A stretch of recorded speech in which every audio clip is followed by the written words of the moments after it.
Welcome to my presentation of how to hire a virtual assistant. I'm your host, Garland, known to my clients as Captain Time. So why would you want to hire a virtual assistant? Well, a virtual assistant can take over a lot of those simple detailed tasks you do every day, but that are keeping you from some of the high-level work that you should be doing. A virtual assistant can also help you organize your work, pull it together into a format that makes it more easy for you to handle it. And it frees up your time to do those things such as you never get to, such as marketing or human resources or all the really high priority things like product development and the high level thinking you just can't seem to get to. A virtual assistant can do almost anything. There's different virtual assistants who have different skills, of course, not one virtual assistant who can do everything, but some common tasks they might do: data entry work, bookkeeping, scheduling for you. If you're going to be traveling for a conference, they can set up those arrangements for you. You can have them go online and do some research, pull it together into a report for you. You can have them manage your email inbox so you're only seeing the highest priority things. They can even reply on your behalf to some of the simpler emails. Many people use virtual assistants to manage social media, writing. There's just a huge number of tasks that they can do for you. And if you have enough of a budget for a full-time virtual assistant, you might want to consider, instead of one full-time, to hire a few part-time people instead. And I'll talk about why in a couple of minutes. So you need to give some thought to what kind of a virtual assistant do I need. Am I looking for someone who's more like an executive assistant to a CEO of a company, a very high level, someone who might be making calls on your behalf, someone who might be contacting other corporations, things like that? Is it more of an office manager, like your office staff, general office staff? Do you need them to help with your marketing? Do you need them to help with your writing, with your search engine optimization? And that brings us to the benefits of having multiple virtual assistants. So the benefit of having, say, 3 virtual assistants, each working part-time instead of one full-time virtual assistant, is that you've got different skill sets. Perhaps one's really good at marketing, one's great at writing, one's really good at sort of the detail data entry work, but they don't necessarily all have the same skills. So by having multiple virtual assistants, you can tap all those skills.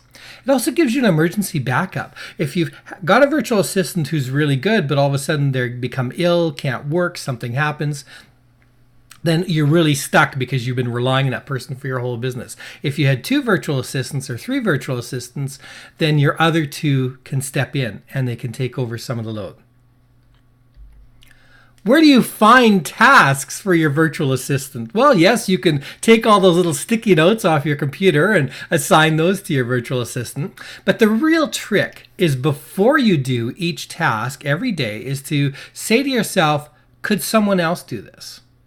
And whenever you find a task that could be done by someone else, you want to add it to a list. Or if your task management system allows tagging, which is a really great feature, start tagging different tasks with virtual assistant, even if you don't have one yet.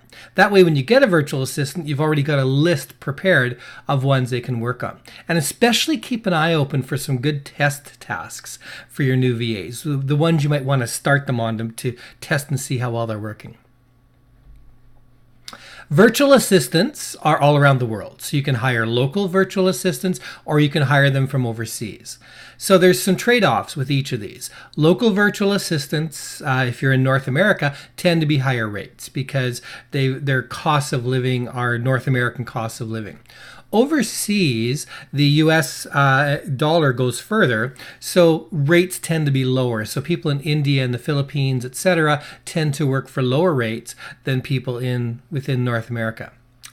Local people, English is usually their first language, but English tends to be a second language for people overseas, and that can be issues back and forth with your communication. It can also impact if you want them to actually be able to talk or contact your clients or be writing emails to your clients.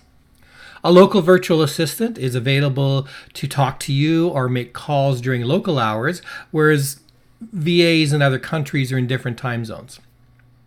A local virtual assistant may use more initiative. Again, that's very generalizing because some of them don't have much initiative, but sometimes they'll take more initiative or notice things that might need to be done that you might not have thought of otherwise.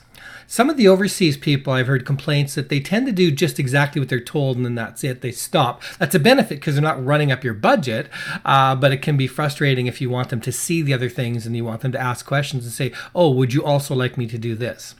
And again, it's generalizing. There are some overseas virtual assistants who do have initiative. You can also hire a team rather than an individual. So with an individual, you've got the benefit that you're only dealing with one person. So with a team, you may end up with a different person each time you assign a task. But a team has the other benefit that it might have additional skill sets. So maybe they've got 4 or 5 different virtual assistants they can assign to you, and maybe one of them is better on marketing, one of them is better on writing, so then they can get the right person there. So individuals usually are less expensive. A team may cost more, but you only have one company to pay. So instead of 3 or 4 different virtual assistants, you got to pay each one. You could hire a company that has 4 or 5 different virtual assistants who are all working, and then that way you're only paying one person, one company. So where do you find these local virtual assistants? Local's quite easy. You can go to local job sites, look around for the local job sites, Monster, Indeed, things like that, and just go ahead and post on them.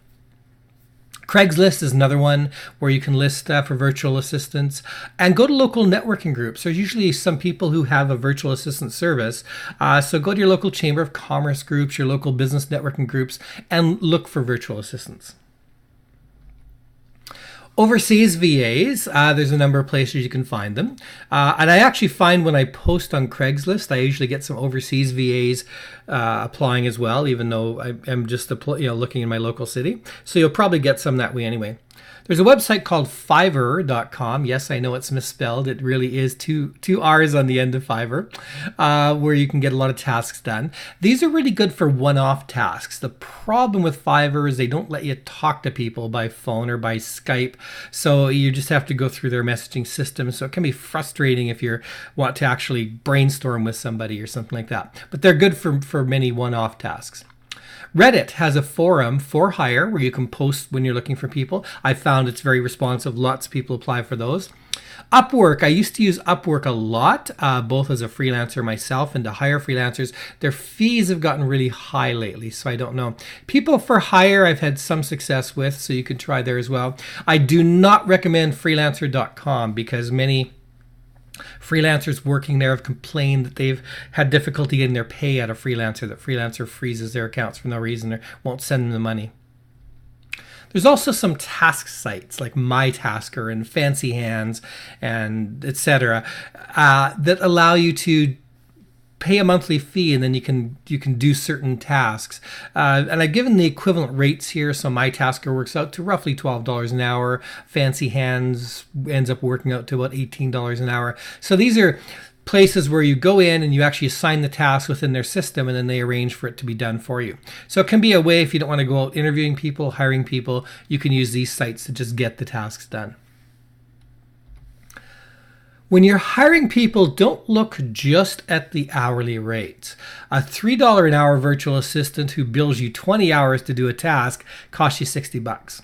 A $20 an hour virtual assistant who bills you for only 2 hours costs you $40. So look at the tasks where you know how long they should take, use them as test tasks, and see what you're getting billed on it. And you'll know pretty quickly if somebody's padding their account with you.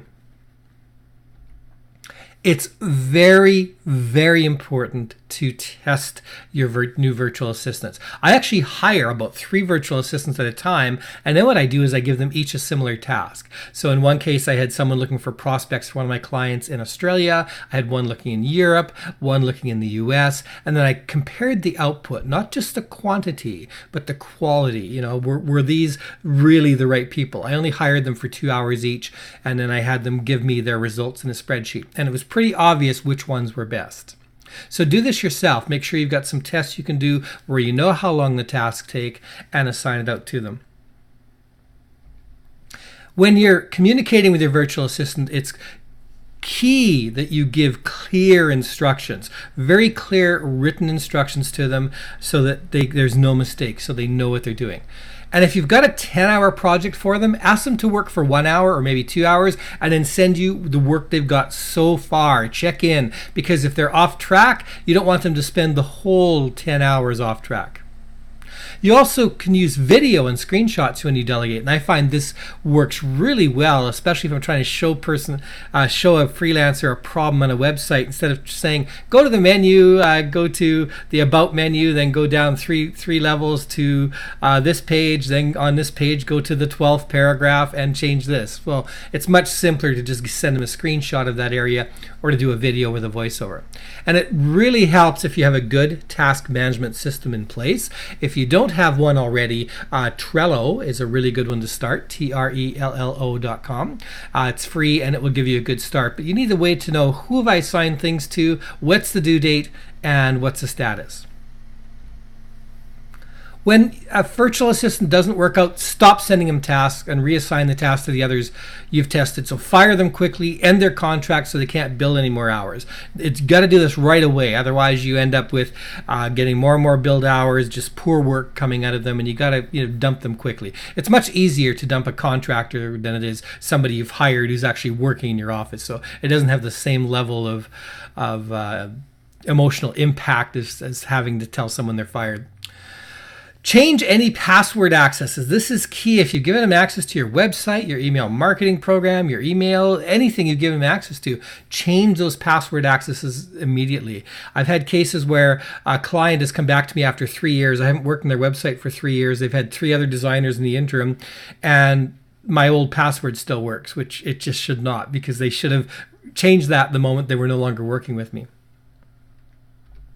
So to summarize, start by creating a list of tasks a virtual assistant could do for you. So start finding those tasks every day. Say, can someone else do this? And create that list or tag them. Decide what kinds of VAs do you need. Do you need them more in the marketing area, in the administrative type area? Do you need them to help with clients? What is it you're looking for? Put job postings out there in the various places in order to get some interest from VAs, and then test them. Hire multiple VAs and test them. Then you want to make sure you're giving them very clear communication and follow up. You don't want to have someone working 3 weeks and then you look at the work and realize it's bad. You want to be looking at them every day or every couple days. Quickly fire the ones that don't work and then give more hours to successful virtual assistants. And if you need more help with hiring VAs or any other time management help, visit CaptainTime.com. I help out with time management coaching consulting, and I'm happy to offer a free 20-minute consult to talk with you about how I can help. If you enjoyed this presentation, please share it with others. This is how I get introduced to new people. So pop the link out to others or share it on social media. Thank you so much for listening.